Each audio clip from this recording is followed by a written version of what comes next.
कोई बीटेक के स्टूडेंट हैं, यहां पढ़ते हैं। इन्होंने लिखा है कि कल आप बार बार आस्था के स्थान पर तर्क की बात कर रहे थे। क्या तर्क ही सब कुछ है? आस्था में कोई शक्ति ही नहीं होती? पहली बात तो मैं इस युवा बालक को आशीर्वाद देता हूं कि इसके मन में प्रश्न है। ये जिस संस्कृति में पैदा हुआ है, नाम प्रदीप है, इसका मतलब तो सनातनी है। हमारे यहां प्रश्न का आदर है। दो अलग अलग संस्कृतियां हैं। एक संस्कृति वो है जो अपनी बात को फाइनल मानती है, कहती है इससे आगे कुछ बोले तो गर्दन काट देंगे, सर तन से जुदा। और एक हम हैं, यहां किसी पर भी सवाल उठाइए, सब सवालों का स्वागत है। एक संस्कृति है जहां एक वर्जित फल को खा लेने के कारण आदम और हव्वा को पता नहीं था कि ये सेब क्या है।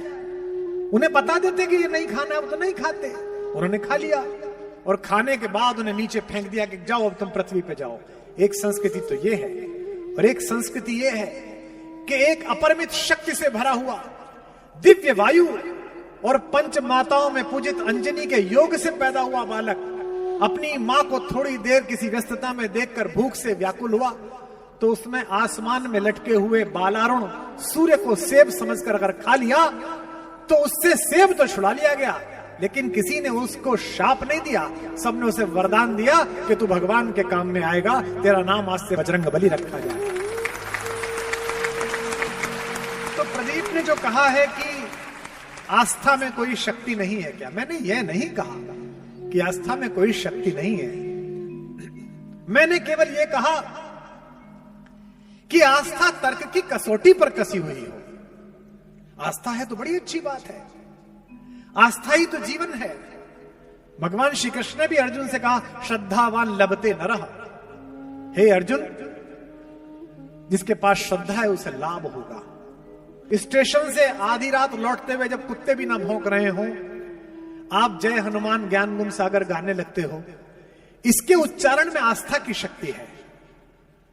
यह जो रेलवे लाइन के कोने पर पड़ा हुआ एक गोल पत्थर, यह गंगा जी की तलहटी से हरिद्वार ऋषिकेश से लाया हुआ एक पत्थर आपकी दादी, आपकी मां पूजा गृह में रख देती है और उसी के दरवाजे पर माथा टेक देती हैं। इसी शक्ति का नाम आस्था है।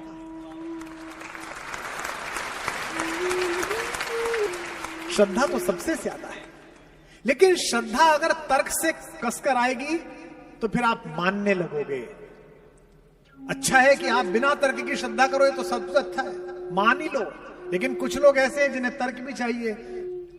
कई बार आस्था तर्क को छोड़ देती है तो नुकसान देती है। पंढरपुर में एक निस्संतान साहूकार रहता था। एक बनिया था, एक व्यापारी था, लेकिन बच्चा नहीं हुआ।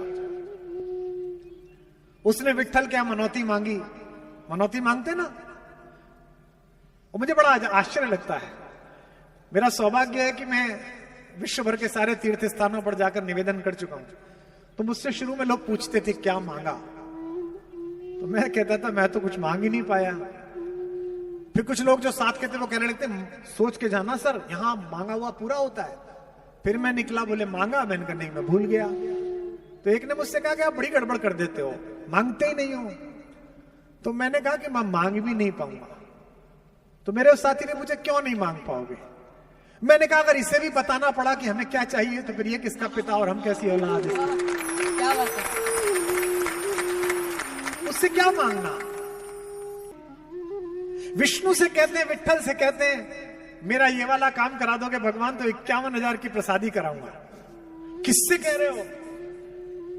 इस पृथ्वी के गर्भ में भी जितने रत्न पड़े हुए हैं, इस समुद्र में भी जितने हीरे पड़े हुए हैं, उन सब की मालकिन महामाया श्री लक्ष्मी, जिसके चरण चापती हो, उसके पति से कह रहे हो तुझे 51,000 रुपए दूंगा। क्या मूर्खतापूर्ण बात। तो साहूकार के पुत्र पैदा हो गया 15 वर्ष बाद।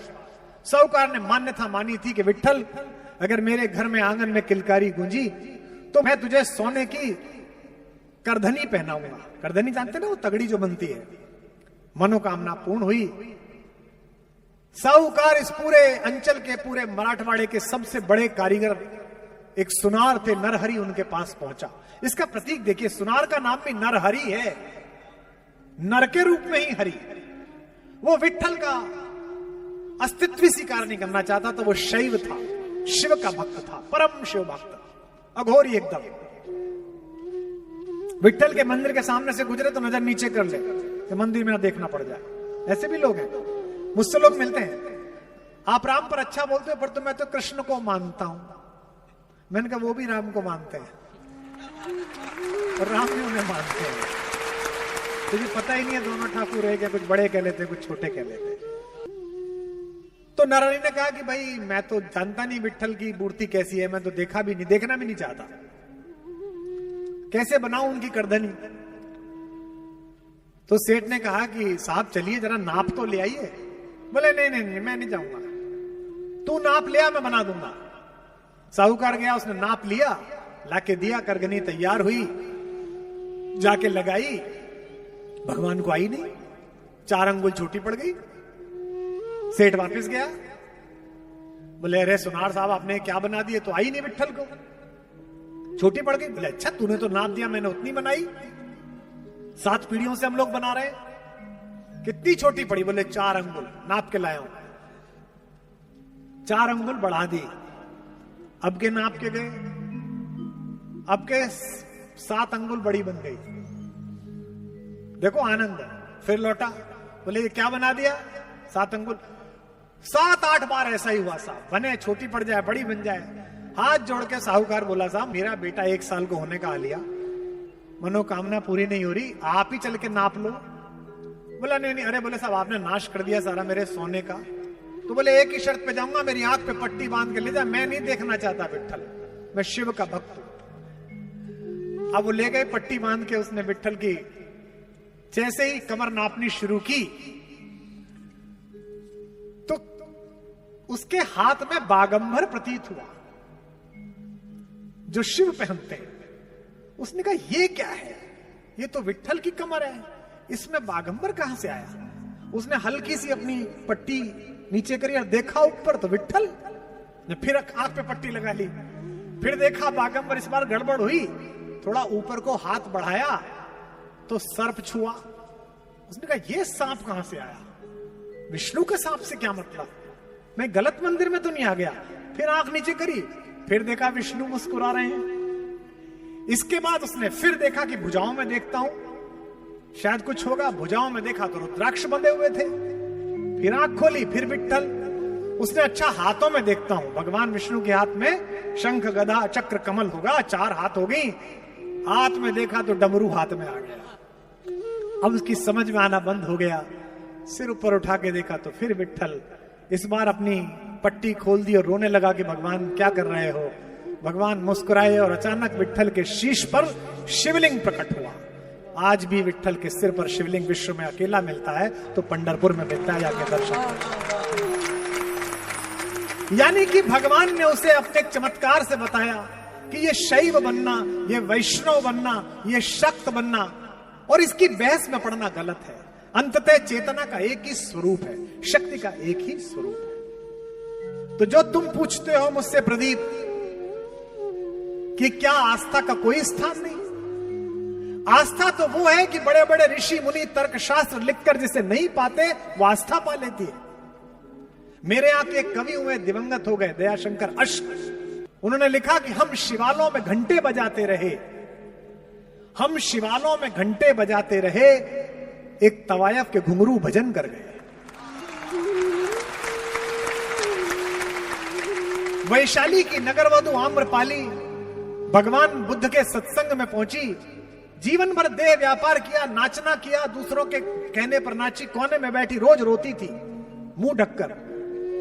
बुद्ध की दृष्टि पड़ी, बुद्ध ने अपने प्रिय शिष्य आनंद को बुलाकर कहा, आनंद वो एक स्त्री आती है, वो मुझे देख के रोती रहती है, वो कौन है, उसे आगे की पंक्ति में लाओ। वो तैयार नहीं हुई। आनंद ने कहा तथागत की आज्ञा है, भगवान चाहते हैं कि आप आगे बैठो। आगे बैठी, फिर रोती रही। बुद्ध ने कहा इसे मुझसे मिलवाने लाओ, कौन है ये। तो बोले कि ये वैशाली की नगरवधु है आम्रपाली। भगवान ने कहा क्यों रोती है। उसने कहा तथागत मैं इतनी दुराचारिणी, इतनी व्यभिचारिणी, इतनी नीच स्त्री हूं, मैंने जीवन भर अपनी कला का, अपने सौंदर्य का सौदा किया, मैं तो आपके इस सभागृह में प्रवेश करने के योग्य भी नहीं हूं, इसलिए पीछे जहां सारे भिक्षुकों की खड़ाऊ पड़ी रहती है वहां बैठ के सुनती हूं। मेरा पूरा जीवन व्यर्थ चला गया। भगवान ने कहा क्या चाहती है? मैं आपके संग में सम्मिलित होना चाहती हूं, पर मैं इस योग्य नहीं हूं। बुद्ध ने कहा नहीं, तू आज से प्रधान भिक्षुणी है। एक प्रश्न का उत्तर दे, जब तू ये कला का सौदा करती थी, शरीर का सौदा करती थी, अपने रूप का सौदा करती थी, तेरे मन में ग्लानि हुई? भिक्षुणी और रोई। उसने कहा कि क्या बताऊं भंते, मैंने जब भी ये काम किया पूरी आत्मा से किया, मुझे जरा भी पाप का अंश तक पता नहीं चला। भगवान ने कहा ये समाज ने तुझे सौंपा था, तूने नहीं चुना, इसलिए जितने वर्ष तूने ये काम किया जो अपने रूप का सौदा किया, उतने वर्ष भी तू साधना में रही, इसलिए सारी भिक्षुणी में प्रधान भिक्षुणी तुझे बनाता हूं। अर्थात आस्था से किया गया कोई भी काम पाप पुण्य की परिधि से परे खड़ा हुआ है। इसीलिए पाप के शिखर पर पहुंचकर भी रावण मोक्ष का अधिकारी बना। जीवन भर भगवान कृष्ण के निर्देशन में रहे पांडव पहले नरक दर्शन के लिए गए और दुर्योधन स्वर्ग में गया। क्यों? क्योंकि भगवान ने कहा स्वधर्मे निधनम श्रेयः पर धर्मो भयावह।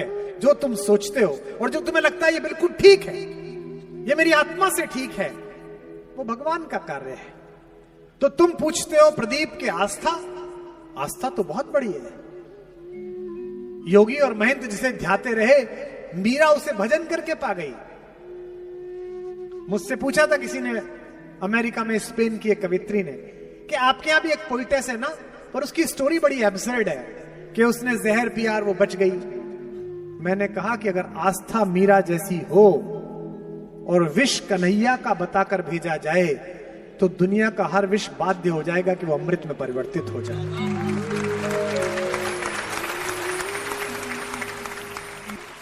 एक मेरे बड़े प्रसिद्ध आदरणीय बड़े भाई हैं, भारत के सबसे बड़े हृदय रोग विशेषज्ञ हैं। जो भी करोड़पति दिल में बीमार हो जाता है वो सोचता है कि उनका अपॉइंटमेंट मिल जाए। एक बार मैं उनके घर भोजन पर गया, बातचीत होती रही। घर में जगह जगह गणपति, श्रीहरि, अलग अलग चित्र विग्रह लगे हुए थे। चलने लगे तो जहां से जीना मुड़ता था वहां भी कुछ देवी देवता विराजमान थे।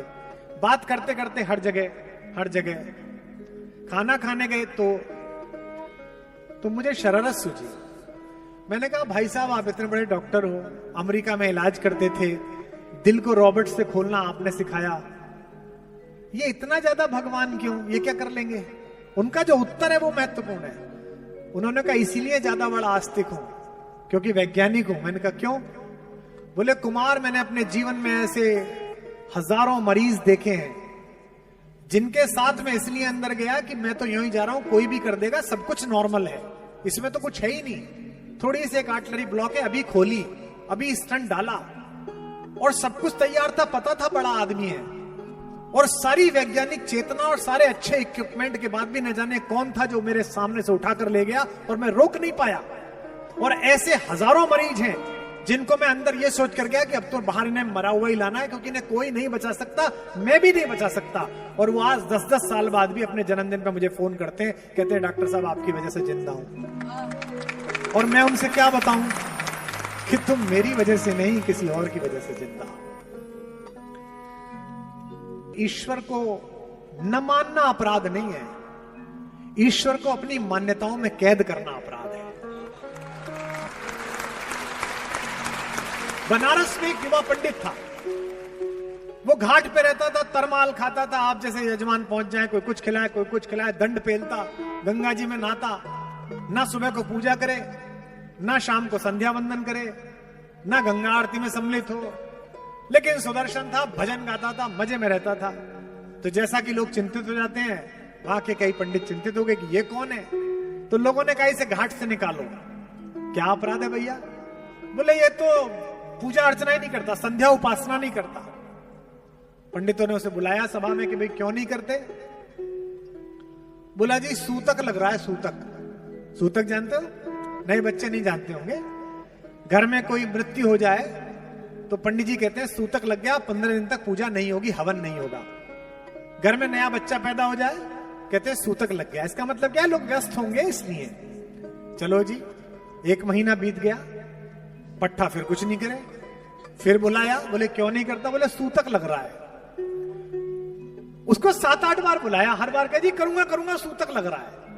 एक दिन घेर लिया लोगों ने, बोले तेरे ऐसे कौन मर जी रहा है हर महीने कि तेरे रोज सूतक लग रहा है?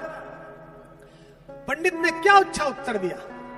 उसने कहा मैं रोज सुबह उठता हूं तो मेरे हृदय में ज्ञान रूपी पुत्र पैदा होता है, और मैं रोज सोता हूं तो मोह रूपी माया मेरी मर जाती है। मेरे घर में रोज सूतक रहता है, इसलिए आनंद में रहता है। मृता मोहमयी माता जातो ज्ञानमय सुतः, रोज मोह रूपी माया मरती है और जातो ज्ञानमय सुतः, और ज्ञान रूपी पुत्र पैदा होता है। सूतकम वर्तते नित्यम कथम संध्याम उपासमहे, मैं कहां से संध्या उपासना करूं? मेरे को अक्सर महिलाएं पत्र लिखती हैं फेसबुक पे, भैया मैं पढ़ती तो हूं हनुमान चालीसा, में पढ़ती तो हूं ये देवी स्तुति, पढ़ती तो हूं विष्णु सहस्त्र नाम, उच्चारण मेरा ठीक नहीं है, भगवान मेरी पूजा स्वीकार करेंगे। अरे उच्चारण से क्या है? एक सड़क पे बेचारा मजदूर गायत्री मंत्र पढ़ रहा होगा, अब उसके उच्चारण में कुछ गड़बड़ी थी, नहीं ठीक पढ़ पा रहा था, विष्णु सहस्त्र नाम पढ़ रहा होगा, गड़बड़ी हो गई। उधर से एक प्रोफेसर साहब गुजरे, वो कह लेंगे क्या कर रहा है? बोले भगवान की पूजा कर रहा हूं, भगवान को संदेश। बोले तू मूर्ख है, भगवान तेरा संदेश ले लेंगे क्या? है तो गलत संस्कृत पढ़ रहा है तू। उसने कहा नहीं जी ले लेंगे। बोले कैसे ले लेंगे? जब उन्हें पता नहीं चलेगा तू क्या बोल रहा है तो कैसे संदेश ले लेंगे? तो उसने कहा कि आपका बच्चा है कोई? बोले हाँ 9 साल का है, बोर्डिंग स्कूल में गया है। बोले वो आपको चिट्ठी लिखे तो आप चिट्ठी को पढ़ोगे कि उसकी स्पेलिंग मिस्टेक निकालोगे?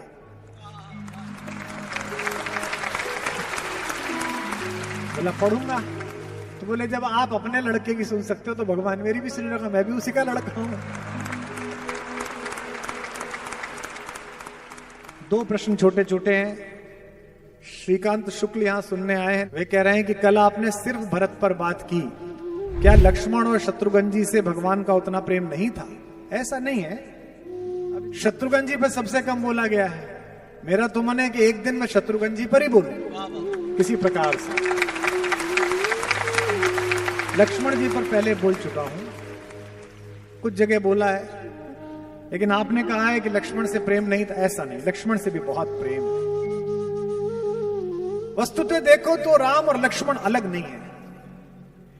आप कितने भी यशवान हो जाएं, आप कितने भी धर्मशील हो जाएं, आप कितने भी आर्थिक रूप से मजबूत हो जाएं, आप देशों के राजा बन जाएं, लोकतंत्रों के महानायक बन जाएं, लेकिन सूरज की रोशनी में प्रधानमंत्री जी भी, राष्ट्रपति महोदया भी, कोई भी खड़ा होगा तो उसका शरीर, उसका परिदृश्य, उसके कपड़े कितने भी सुदर्शन हो, कितने भी उजले हो, उसकी परछाई काली पृथ्वी पर दिखाई देगी। जब से पृथ्वी बनी है कोई सिकंदर ऐसा पैदा नहीं हुआ कि जिसकी परछाई उजली हो। केवल इस विश्व की मर्यादा में इस पृथ्वी पर केवल हमारे राघवेंद्र भगवान राम ही ऐसे चले जिनकी परछाई उजली है। भगवान नीले वर्ण के हैं और उनकी परछाई की तरह चलने वाले लक्ष्मण जी उजले वर्ण के हैं। लक्ष्मण भगवान की उजली परछाई। आप कभी चित्रकूट पधारिए, बहुत अद्भुत जगह है। इतनी अद्भुत कि 2 प्रदेशों का दावा है कि हमारा है, कि हमारा है। आधा चित्रकूट उत्तर प्रदेश में है, आधा चित्रकूट मध्य प्रदेश में। माता मंदाकिनी की धारा उनको अलग अलग करती है। कुछ नहीं है, नक्शे में सिर्फ इतना ही है, इधर है इधर है।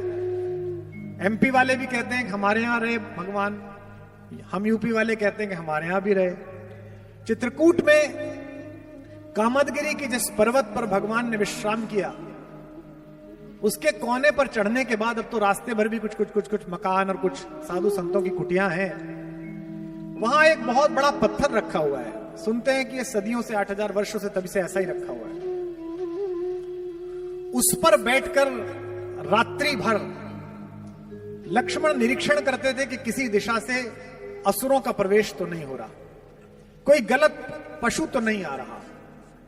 महर्षि विश्वामित्र ने 15 वर्ष की आयु में जब राम को अपने शिष्यत्व में स्वीकार किया भगवान को, तो उन्हें बहुत सारी सिद्धियां दी थी। अक्सर लोग पूछते हैं सिद्धि क्या थी। यह सिद्धि यूं मान के चलिए कि उस समय विश्व में डिफेंस साइंस की दो बड़ी लैब थी। जैसे आज नासा को लैब माना जाता है, जैसे आज पेंटागन को लैब माना जाता है, विश्व की सबसे बड़ी दो लैब थी। एक लैब के ओनर, मालिक, चलाने वाले थे महर्षि विश्वामित्र, और एक लैब के चलाने वाले थे महर्षि अगस्त्य। एक उत्तर भारत में काम करते थे, एक दक्षिणापथ में काम करते थे। लेकिन इन दोनों का विज्ञान तो बहुत विकसित हो गया था, लेकिन आयु क्षीण हो रही थी। और ये दोनों ही एक ऐसे सुयोग पात्र को ढूंढ रहे थे जिसके हाथ में सदियों के शोध के बाद बने हुए इन वैज्ञानिक यंत्रों को सौंप कर जाए। पूरी दुनिया किस बात पर चिंतित है कि हमारा एक पड़ोसी देश है, उसने एटॉमिक बम बना लिया है। हमको लेकर कोई चिंतित नहीं है। हम तो सन 77 के बाद से इस प्रयास में लगे। शक्ति अगर गलत हाथों में आ जाए तो वो हिटलर पैदा करती है, और शक्ति अगर जगत के मंगल के हाथों में आ जाए तो वो गांधी पैदा करती है, पटेल पैदा करती है, तिलक पैदा करती है, भगत सिंह पैदा करती है। इस शक्ति को किसको सौंपू, विश्वामित्र सोच रहे हैं। और विश्वामित्र ने योग्यतम पात्र का चयन किया जिसका नाम है राम, जो दशरथ का युवराज है।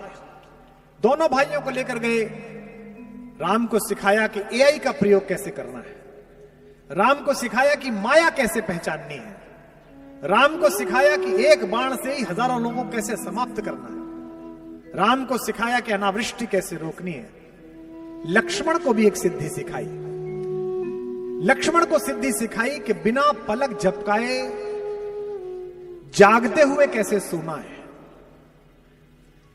ये बात 30 साल पहले जब ऐसी ही किसी उद्बोधन पीठिका से मुझसे भी महनीय किसी ऋषि मुख ने कही होगी कि एक ऐसा आदमी जाग कर देख रहा है जो पीछे सो रहा है लेकिन आगे जाग रहा है। तो पश्चिम के विज्ञानवादी लोगों ने कहा ये तो संभव ही नहीं है, या तो आदमी सोएगा या आदमी जागेगा। आजकल नया घर बनवाइए तो जो एआई और ऑटोमेशन का काम करने वाले आते हैं आर्किटेक्ट के साथ, करोड़ों रुपए लेते हैं आजकल। पर्दा खुल जाएगा, पर्दा बंद हो जाएगा, वो पीछे हल्का वाला पर्दा खुलेगा फिर बंद वाला खुलेगा। तो वो एआई वाले कहते हैं कि हम जो कैमरा गैलरी में लगा रहे हैं ये आपकी रिकॉर्डिंग की मेमोरी खराब नहीं करेगा। अगर कोई आहट नहीं है, कोई चला नहीं है तो रिकॉर्ड नहीं होगा, लेकिन अगर बंदर कूद जाए, आदमी कूद जाए तो तुरंत रिकॉर्ड हो जाएगा। ये एआई है, artificial intelligence of N equipment. ये एआई सिखाई गई लक्ष्मण को कि लक्ष्मण आंख खोले बैठे हैं, अगर कोई नहीं आ रहा तो सो रहे हैं, लेकिन जैसे ही उस लेजर किरणों के किसी क्षण में किसी निश्चर ने प्रवेश किया तुरंत ही लक्ष्मण जाग जाते हैं और उनका हाथ धनुष पर कस जाता है। ये एआई का प्रयोग है। मैंने कहा कि खड़ी बोली में राम की कहानी सबसे पहले अग्रवाल समाज के ही एक कवि के यश में आई। मैथिली शरण गुप्त जी ने साकेत लिखी। उसमें पूछता है कवि प्रकृति से कि जाग रहा यह कौन धनुर्धर। देखिए लक्ष्मण की प्रतिमा पीछे, जबकि भुवन भर सोता है, पूरी दुनिया सो रही है, ये कौन आदमी है जो जाग रहा है। और कैसा लग रहा है? ऐसा लग रहा है जैसे कामदेव ने वनवास ले लिया हो। भोगी कुसुमा युद्ध योगी सा, कुसुम के आयुध जिसके हैं ऐसे योगी जैसा पैदा हो रहा है। भोगी कुसुमा युद्ध योगी सा बना दृष्टिगत होता है, किस व्रत में है वीर व्रती है, निद्रा का यों त्याग किए, राज भोग के योग्य विपिन में बैठा आज विराग लिए। कभी पूछता है कि ये तो महल में रहने लायक है, ये कामदेव जैसा सुंदर व्यक्ति वलकल पहने हुए और अपना तीर चलाए हुए ये कौन जाग रहा है। विशिष्ट सुरक्षा प्राप्त लोगों के अंगरक्षकों को आपने देखा होगा, वो दिन के समय काला चश्मा लगाए केवल यूं देखते रहते हैं कि किसी आदमी की किसी चहल पहल में कोई बुरा विकार तो नहीं है। लक्ष्मण इसी भावना के साथ रात्रि में देख रहे हैं। क्यों देख रहे हैं? कवि पूछता है क्यों देख रहे हैं, तो कवि को उत्तर मिलता है कहते हैं कि बना हुआ है प्रहरी जिसका इस कुटीर में क्या धन है। इस कुटिया में ऐसा कौन सा रिजर्व बैंक ऑफ इंडिया है जिसके लिए ये आदमी बैठा है रात भर, जिसकी रक्षा में रत इसका तन है, मन है, जीवन है।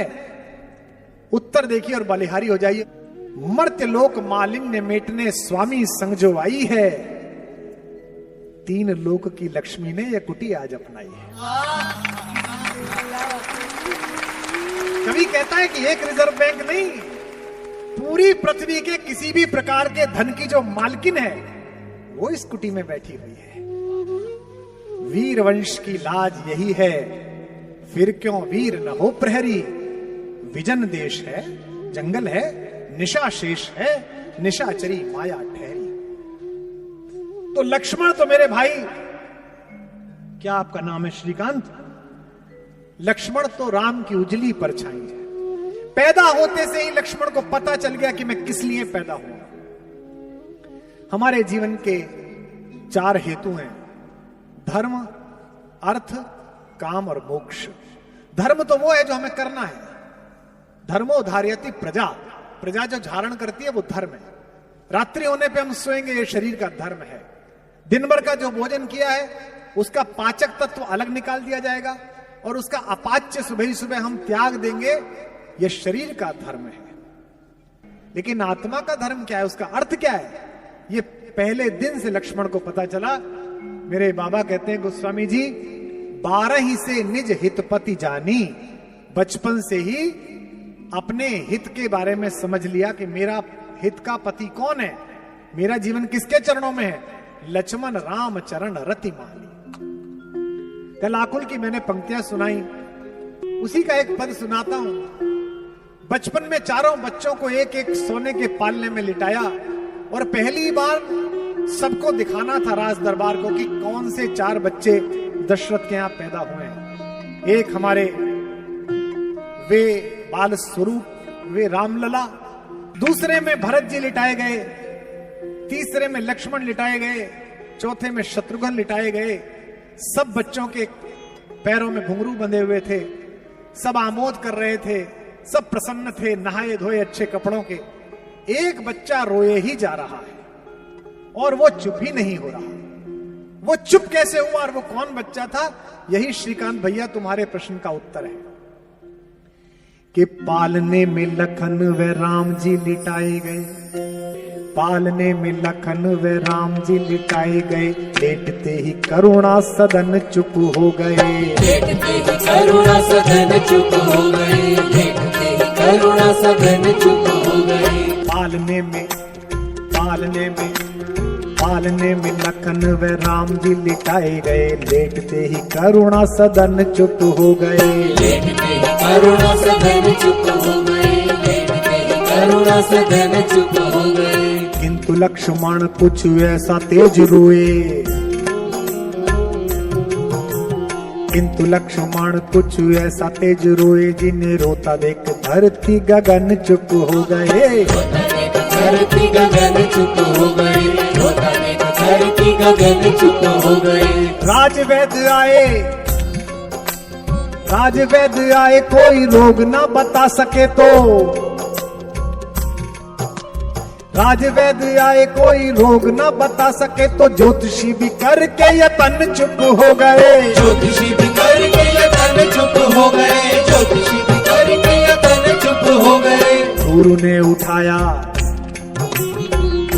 उठाया और लखन को राम के चरण में लिटाया तो लखन चुप हो गए, लखन चुप हो गए, चरण में लिटाए तो लखन चुप हो गए।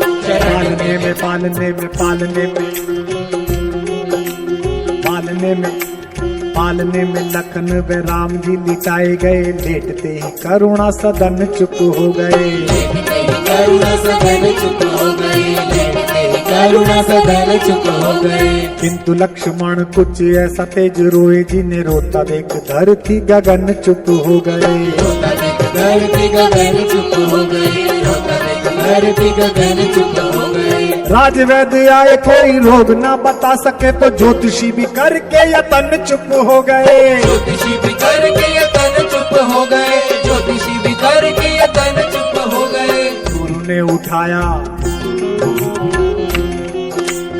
गुरु ने उठाया और लखन को राम के चरण में लिटाया तो लखन चुप हो गए। चरण में लिटाया तो लखन चुप हो गए, चरण में लिटाया तो लखन चुप हो गए। बचपन में जिस बच्चे को यह पता चल गया कि किन चरणों के प्रभाव से मेरे पीड़ा का उपचार होगा, वे लक्ष्मण है। इसलिए आपका प्रश्न के भरत से कम प्रेम है कि ज्यादा प्रेम है, नहीं, सबसे बराबर है। और लक्ष्मण की मां, मेरी मां सुमित्रा भी मेरी मां कौशल्या से कम नहीं है। जाते हैं लक्ष्मण पूछने के लिए कि मां, भैया और भाभी वनवास जा रहे हैं, कि मैं चला जाऊं कि नहीं चला जाऊं? आप मां हैं, आपसे पूछने आया हूं। मां कहती है तुझे किसी ने गलत बता दिया, मैं तेरी मां हूं। कहती है तेरी मां तो सीता है बेटा, तात राम सब भांति सने। और कहती है कि यहां रहने से अयोध्या में रहूं या जंगल में जाऊं? तो सुमित्रा ने क्या कहा? अवध तहां जह राम निवासु, तहां दिवस जहां भानु प्रकाशु। बेटा जैसे जहां सूरज निकलता है दिन वहीं हो जाता है, राम जहां रहेंगे वहीं अयोध्या हो जाएगी, तो इसलिए अयोध्या में। और मन ना बदल जाए, बेटे के मन में शंका ना आ जाए, इसलिए कहती हैं जो पे राम सिया वन जाही, अवध तुम्हार काम कचुनाही। तेरा कोई काम नहीं है। कैसा परिवार है, कैसी पत्नी है उर्मिला। सीता तो फिर भी भगवान के सामीप्य में है, चाहे वनवासी जीवन है, लेकिन पति तो है, सुख दुख में साथ वाला। उर्मिला से तो पूछा भी नहीं गया। उर्मिला जब भरत आए जंगल में मनाने के लिए राम को, तो पूरे अयोध्या को लेकर आए। एक कथा आती है कि उर्मिला उस दिन आई। सीता उनकी बहन भी है, देवरानी होने के अतिरिक्त उनकी बहन भी है। वो सीता की कुटिया में बैठ गई। अब सब लोग बैठे हुए हैं, पुरुष तो अंदर जा नहीं रहे, तो लक्ष्मण से बात तो कर नहीं सकती।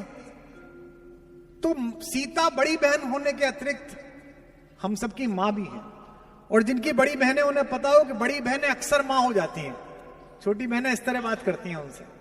मां से भी जो बात नहीं करती छोटी बहन, वो बड़ी बहन से बात कर लेती। सीता मनोभाव समझ गई कि मैं तो अपने पति के साथ रहती हूं, उसने तो देखा ही नहीं है। तो उन्होंने लक्ष्मण से कहा कि लल्ला, मेरी झोपड़ी में, कुटिया में फूलों की डलियां रखी है, उसे उठा लाओ, तुम्हारे भैया की शाम की संध्या के लिए माला बना दूंगी। लक्ष्मण ने कहा जो आज्ञा भाभी। और तेज गति से लक्ष्मण गए। लक्ष्मण को क्या पता, जैसे ही कुटिया का द्वार खोला तो सामने उर्मिला, वो खड़ी हो गई। अब सोचो, पूछ के नहीं आए हैं, लेकिन जैसे ही देखा, अब लक्ष्मण असमंजस में कि लौटूं कि बात करूं। तो मैथिली शरण गुप्त कहते हैं, खुद उर्मिला ने आगे बढ़कर मुस्कुराते हुए कहा, कभी मेरे बाग में घूमने वाले हो हिरन, आजकल तू जंगल में घूमता है, मैं तुझे बांधूंगी नहीं, इसलिए भय मत कर। मेरे उपवन के हरिण आज वनचारी, मैं बांध न लूंगी तुझे, तजो भय भारी। लक्ष्मण भी कहते हैं कि मैं तुम्हें इसलिए नहीं छोड़ के आया कि मैं तुमसे प्रेम करता हूं, मैं तुम्हें इसलिए छोड़ के आया हूं कि सीता तो अधिकारिणी है राम का प्रेम पाने के लिए। राम अधिकारी हैं कि सीता जैसी दिव्य विभूति और भगवती का पाणी ग्रहण करें, पर मुझ में तो कोई योग्यता ही नहीं है कि मैं सीता की बहन का हाथ थामूं। वन में तनिक तपस्या करके बनने दो मुझको निज योग्य, भाभी की बहना तुम मेरे अर्थ नहीं केवल उपभोग्य। तुम केवल मेरी पत्नी नहीं हो, तुम जगत नंदिनी सीता की बहन हो। मुझे इस योग्य तो बनने दो कि कोई व्यक्ति ये ना कहेगी अरे कहां तो सीता का पति मर्यादा पुरुषोत्तम राघवेंद्र और कहां उर्मिला का पति, तो वे तो तपस्वी हैं ही, मुझे तपस्या करने दो। आप सबको पता है कि जब संजीवनी बूटी लेकर गए हनुमान, तो रास्ते में उत्तर प्रदेश क्रॉस किया। एयर सीमाओं का सर्वेक्षण था कि कोई क्रॉस ना कर ले। रडार ने बताया कि ऊपर एक अद्भुत तरीके का कोई यान जा रहा है। भरत ने कहा कि ऐसे बिना अलार्म के कोई अयोध्या की एयर सीमा कैसे क्रॉस करेगा, उतारो इसे नीचे। तो उनको तीरों से घेर के नीचे उतारा गया। टेक्निक देखिए आप, जब नीचे उतरे तो देखा कि वो तो राम राम बोल रहा है, हे राम है भैया आप कौन है। मैं अंजनी पुत्र हनुमान हूं, भगवान का सेवक हूं। कहां जा रहे हो भैया?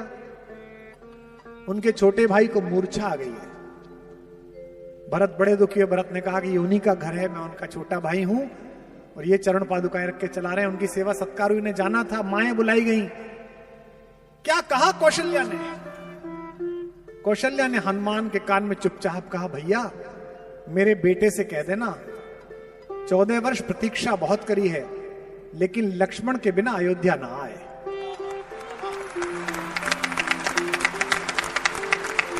रोती हुई कौशल्या अपने आंगन की तरफ चली। पीछे खड़ी हुई सुमित्रा आई। सुमित्रा ने कहा, भैया मुझे पता नहीं दीदी ने तुमसे क्या कहा है, राम से कह देना सीता को वापस लेके आए। लक्ष्मण ना भी रहा तो मेरे पास अभी एक लाल और है, उसे साथ लड़ने के लिए भेज दूंगी। ये घर है। हनुमान की विदाई की तैयारी हो रही है, सब दुखी चिंतित हैं और उर्मिला प्रसन्न है, चहक रही है। हनुमान भैया दूध पी लीजिए। हनुमान भैया ले। हनुमान ने अकेला एकांत पाकर चरण पकड़ लिए कि माता आपका पति मृत्युशैया पर है, मूर्छित है और आप मुझे दूध पिला रही हैं, आपको तो कहना चाहिए जल्दी जा जल्दी जा। तो उर्मिला हंसने लगी कि भैया तुमसे किसने कहा कि मेरा पति मृत्युशैया पर है? हनुमान ने कहा मैं देख के आया हूं। उर्मिला ने कहा कि आप गलत फहमी में, यदि विश्वास ना हो तो 5-7 दिन रुक जाओ, मेरे पति को कुछ नहीं होगा। क्योंकि जम्हाई में भी रात को सोते समय जिस राम का नाम लेने से सुबह आदमी जिंदा उठता है, उसकी गोदी में यमराज छोड़ो महाकाल लेके नहीं जा सकता मेरे पति को।